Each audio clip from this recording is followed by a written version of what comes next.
আমি বলছি বাঁধন কেন ভূষণ বিষে তোরে ভোলায় হায় অভাগে মরণ কেন মোহন হেসে তোরে দোলায় হায়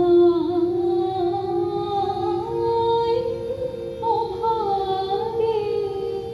তুমি আমাকে কিছুই বোঝোনি, তবে স্পষ্ট করে বলি, শুনেছি একদিন ভগবান বুদ্ধ বসেছিলেন এই আরাম বনে অশোকতলায়। মহারাজ বিম্বিসার সেখানে নাকি বেদি করে দিয়েছেন। হ্যাঁ, সত্য।